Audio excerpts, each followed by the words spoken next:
नमस्कार साथियों, Suryanagari unique law classes के यूट्यूब चैनल पर मैं डॉक्टर उर्मिला राठी आपका हार्दिक स्वागत और अभिनंदन करती हूँ। बात कर राजस्थान एडीजे की। राजस्थान एडीजे का लास्ट जो वीडियो था मेरा, उसमें राजस्थान एडीजे का एग्ज़ाम कौन दे सकता है, क्या एज लिमिट चाहिए, कितने जजमेंट चाहिए, कैसे पढ़ना, सब कुछ बता रखा है जो पार्ट 1 था।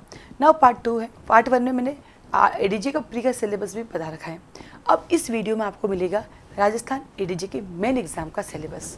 तो आइए चलते हैं मेन एग्ज़ाम के सिलेबस की तरफ। राजस्थान एडीजे मेन एग्ज़ाम में 4 पेपर होते हैं। पेपर 1 सिविल, पेपर 2 भी सिविल, पेपर 3 क्रिमिनल और पेपर 4 आता है आपके पास किसकी बात, लैंग्वेज की बात करता है। पेपर नंबर 1 है, उसके अंदर आपके पास जो सब्जेक्ट है वो आपके सामने दे रखे हैं। पहला है आपका सीपीसी, दूसरा आपका टीपी, तीसरा आता है आपके पास बीएससी भारतीय साक्ष्य अधिनियम, चौथा आता है आपके पास आर्बिट्रेशन, पांचवा आता है motor vehicle act. Motor vehicle act पूरा कंप्लीट नहीं है, इसके अंदर 3 प्रिस्क्राइब चैप्टर्स दे रखे हैं। मोटर व्हीकल एक्ट अब अमेंडमेंट हो गया है, अगर आपके पास पुराना है तो नया ले लेना। फिर राजस्थान रेंट कंट्रोल एक्ट आएगा, SRA, limitation act, land revenue act and Rajasthan tenancy act. जो लैंड रेवेन्यू एक्ट है और टेनेंसी एक्ट है, तो लैंड रेवेन्यू भी कंप्लीट नहीं है और टेनेंसी भी कंप्लीट नहीं है, उनके कुछ चैप्टर्स जो हैं डिफाइन किए गए हैं। तो ये राजस्थान के लोकल एक्ट है, तो इसके अंदर राजस्थान के डायरेक्ट आप ले सकते हैं। एक सुंदर सा है, टोटल 50 नंबर का क्वेश्चन पेपर आता है और मेरे इस पर 50 में से 51.5 आए थे, 51.5 नंबर आए थे। अभी पेपर अच्छा आया था, बस हाँ इसमें जो आर्बिट्रेशन है उसमें लीडिंग जजमेंट पूछे गए थे। कोशिश करें कि एडीजी के एग्ज़ाम में आप जब भी आंसर लिखें, हर आंसर में केस ज़रूर लिखें, क्योंकि जहाँ जहाँ मैंने केस लो लिखा है वहाँ मुझे नंबर अच्छे मिले। 3 में से 3 मिला है, 4 में से 3.5 मिला है, 5 में से 4 मिला है। जहाँ मैंने केस नहीं लिखे वहाँ मुझे 3 में से 1.5 नंबर मिला है, 4 में से 1 नंबर मिला है, 1.5 नंबर मिला है, 2। ऐसा नहीं मुझे सारे केस आते नहीं होते मुझे भी, लेकिन ये मेरा फर्स्ट पेपर था। अब नेक्स्ट में तो फिक्स है, जो भी क्वेश्चन आएगा चाहे पूछे ना पूछे, उस कंटेंट से रिलेटेड जो जजमेंट होंगे वो मुझे लिखने हैं। तो हम लोग जो अपनी यहाँ प्रिपरेशन कराते हैं एडीजे की, उसमें हर सवाल जो मेन का बनता है हम उसमें बहुत सारे केसेस लिखते हैं, उसके एसेंशियल एलिमेंट्स लिखते हैं, उस सेक्शन सबसे पहले सेक्शन लिखते हैं, फिर उसका एसेंशियल एलिमेंट्स लिखते हैं, उसके बाद हम उसके केसेस लिखते हैं ताकि एग्जाम में कुछ भी छूटे ना। तो आप हमारे एडीजी की क्लासेस ज्वाइन कर सकते हैं। एडीजी की जो क्लासेस है मॉर्निंग में चलती है 4 to 6, एकदम कंफर्टेबल टाइम है अर्ली मॉर्निंग, और एक चलती है इवनिंग के अंदर 6 to 8, वो भी आप कंफर्टेबली ज्वाइन कर सकते हैं। फाउंडेशन बैच हमारा 1 ईयर का रहता है और सिर्फ प्री ओरिएंटेड चाहिए तो प्री ओरिएंटेड भी मिल जाता है। फाउंडेशन बैच की फ़ीस अलग होती है, प्री ओरिएंटेड की अलग होती है। तो इसके बैचेस को कैसे ज्वाइन करना, इसकी फ़ीस कैसे हैं और कैसे हम पढ़ाते हैं, उसके लिए आप मुझे कॉल मैसेज कर सकते हैं। देन चलते हैं हम second paper number 2। Paper number 2 Rajasthan ADJ का इस बार बहुत टफ आया था, बहुत टफ आया था। मतलब लोगों को ऐसा लगा कि चलो गए काम से, और कई लोग फेल भी हुए पेपर 2 में, क्योंकि वो अनएक्सपेक्टेड था। और इसी पेपर 2 में सबसे हाईएस्ट नंबर है मेरे पास 53.5, यानी 53.5 नंबर आए थे। अब मुझे कैसे पता चला हाईएस्ट है, लगभग 25 लोग हैं हमारे पास जो कि रिपीट लगाने का कर रहे हैं। जब सबकी कॉपी चेक की तो उसमें यही था कि सबसे हाईएस्ट मेरे चल रहे थे। तो 25 लोगों ने जो रेगुलर वे में अपना एग्ज़ाम देते हैं और अपना क्या बोलते हैं एनालाइज करते हैं, बाकी लोगों ने देखा ही नहीं है, तो रीट लगी है, कई लोगों ने लगाई है रीट इसके बारे में। इसके अंदर आता है कॉन्स्टिट्यूशन, आप आराम से कर सकते हो, कॉन्ट्रैक्ट एक्ट भी आप आराम से कर सकते हो, पार्टनरशिप बहुत सुंदर एक्ट है, आप कर सकते हो, सेल ऑफ गुड्स भी कर सकते हो। टोट में आपको थोड़ी सी दिक्कत आती है, अनकोडिफाई है। आप चाहे तो हमारा पूरा कोर्स ज्वाइन कर सकते हैं, और आप चाहे पर्टिकुलर सब्जेक्ट भी ले सकते हैं। पर्टिकुलर सब्जेक्ट होता है उसकी फीस उस हिसाब से लग जाती है। ईजमेंट एक्ट सुंदर सा एक्ट है, आप एक बार रीडिंग करोगे आप अच्छे से कर लोगे।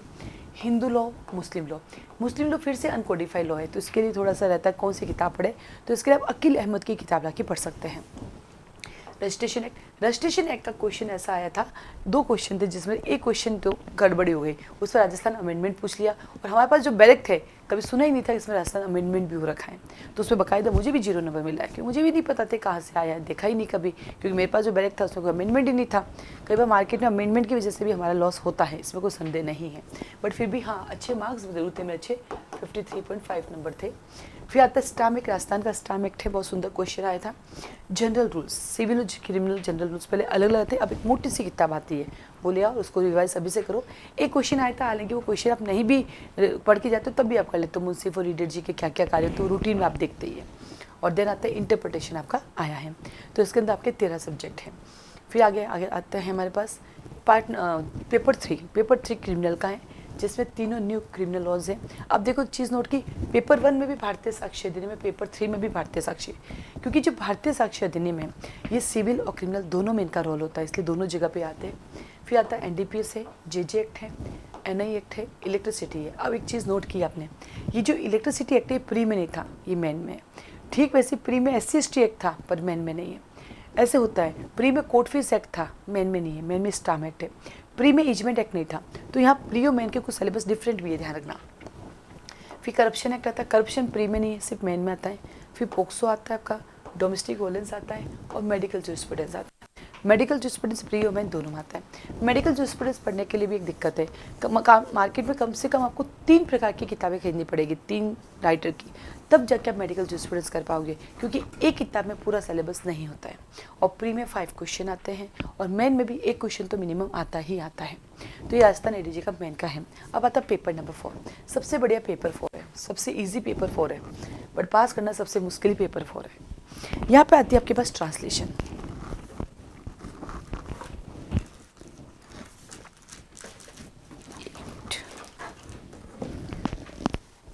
चला गया। पेपर 4 के अंदर आती है आपके पास ट्रांसलेशन। ट्रांसलेशन 2 तरह की आती है। पहली ट्रांसलेशन आती है आपके पास इंग्लिश से हिंदी और दूसरी आती है हिंदी से इंग्लिश। 8 मार्क्स की, 8 मार्क्स की। फिर आता है आपके पास जजमेंट राइटिंग, एक सिविल का एक क्रिमिनल का, 20 मार्क्स का, 20 मार्क्स का। फिर आता है लैंडमार्क जजमेंट, 2 जजमेंट लैंडमार्क आते हैं। वहाँ लिखा हुआ है सिलेबस में राजस्थान और क्या बोलते हैं सुप्रीम कोर्ट का, बट ऐसा नहीं है, दोनों ही सुप्रीम कोर्ट के आ गए थे, वो डिपेंड ऑन है सिचुएशन। ये भी आता है 8 मार्क्स का, 8 मार्क्स का। फिर ऐसे सबसे अच्छी बात है यहाँ पे जो ऐसे राइटिंग आती है वो सिर्फ हिंदी में आती है, सिर्फ हिंदी में, और 2 प्रेसिव राइटिंग आती है। इनके भी एग्जैक्ट नंबरिंग में भूल गई, मुझे याद नहीं है, या तो 8-8 का है या 10-10 नंबर का है, ठीक है।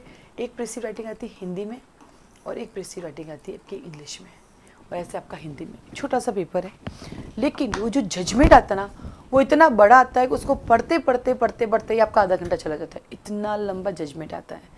तो ये जो है आपका कोर्स, तो आपको लगता है कि आपको ADJ पास करना ही है, तो ये वीडियो जिस दिन भी देखते हो उस दिन से आप सबसे पहले काम शुरू करो अपना 4th पेपर करने का। 4th पेपर की तैयारी आज से ही शुरू कर दो, अपना ट्रांसलेशन का आज से ही शुरू, जजमेंट राइटिंग, रीडिंग जजमेंट, ऐसे राइटिंग। अगर 4th पेपर आपने पास कर लिया तो आप पास हो। ऐसा क्यों? क्योंकि जैसा कि मैंने अपने लास्ट वीडियो में भी बताया कि फर्स्ट पेपर में मेरे पास 1 ये नंबर थे, सेकंड पेपर के अंदर मेरे पास ये नंबर थे, थर्ड पेपर में मेरे पास ये थे, 4th पेपर में मुझे फेल कर दिया गया। हालांकि मेरा पेपर तो पूरा किया, सब कुछ लिखा, लेकिन फेल तो फेल ही होता है, राइट। ओवरऑल देखा जाए तो मेरे थे 193.5 जो कि आफ्टर इंटरव्यू वो थे, लेकिन इसमें नहीं है। हालांकि वही बात कहूँ कि मैंने अपनी मेहनत पूरी की, खूब रजिस्टर भरे, खूब ट्रांसलेशन की, सब कुछ किया, लेकिन आप अगर खूब कर लो और यहाँ लिखा है तो आपको हो जाएगा, मेरा लिखा है तो अगली बार हो जाएगा। मैं छोड़ती नहीं हूँ, रुकती नहीं हूँ, मेहनत करती हूँ। तो इसलिए आप अपनी तैयारी जो करें, तीनों पेपर की तो करनी है, क्योंकि सेकंड पेपर में भी बहुत लोग फेल हुए हैं। मान लो आपने 4th बहुत पढ़ लिया और किसी एक में फेल हो गए तो, क्योंकि सब में 45 लाने पड़ेंगे, इसलिए चारों करना। लेकिन हाँ, पेपर 4 को थोड़ा एक्स्ट्रा करना है, तो अपना रोज का टारगेट कर लो कि भैया मुझे ADJ बनना है। कोचिंग ज्वाइन होती तो वेल एंड गुड, क्योंकि कोचिंग जस्ट एक कंटिन्यूटी, नहीं होती तो खुद अपनी कोचिंग खुद ही बन जाओ, खुद ही अपना गुरु बन जाओ, खुद ही अपना शिष्य बन जाओ, ठीक है। और अपना फिक्स कर लो कि सुबह उठते ही मैं पेपर 4 के अंदर ये सारे टॉपिक में रीडिंग करूँगा। मार्केट में जाओ, 10 किताबें मिलेगी, 10 खरीदे, उन 10 को ही रिवाइज कर लो, उन 10 को घुट के पी लो, फिर तो सिलेक्शन होगा। जजमेंट राइटिंग कैसे लिखनी, राजस्थान का पैटर्न फॉलो करना है। आपको लगता है कि केवल पेपर 4 की कोचिंग करनी है, तो आप अकेले 4 की कोचिंग भी कर सकते हैं, इसकी अपनी फीस लगेगी, इसकी भी कोचिंग कर सकते हैं, रिकॉर्डिंग भी मिल जाएगी, आप क्लास नहीं आ सकते हो। आपको ओवरऑल करनी है, ओवरऑल भी कर सकते हैं। तो सूर्य नगरी यूनिक्लो क्लासेस ADJ के बैचेस चला रही है। अब तक हमारे यहाँ टोटल 2 ADJ निकले हैं, एक झारखंड के अंदर निकले हैं। इस वाली वैकेंसी में, पिछली वाली वैकेंसी में जो थी आपकी 2022 या 3 वाली वैकेंसी में हमारे फाउंडेशन बैच के बच्चा निकला है, और एक हमारे यहाँ महाराष्ट्र के अंदर एक मैडम थे हमारे, वो ADJ बने। तो 2 अब तक दोनों फीमेल बने, तो 2 लोगों को अभी तक ADJ बना रखी हूँ, और भगवान का आशीर्वाद रहा तो भविष्य में बहुत सारे ADJ बनाती रहूँगी, जैसे RJs बनाती हूँ जैसे ADJ बनाती रहूँगी। तो आप लोग को कंटिन्यूटी चाहिए, कंसेप्ट क्लियर करने हैं, और कितना पढ़ना है कितना छोड़ना है वो जानने के लिए अभी सूर्य नगरी यूनिक्लो क्लासेस ज्वाइन कर सकते हैं। आप सबको ऑल द बेस्ट।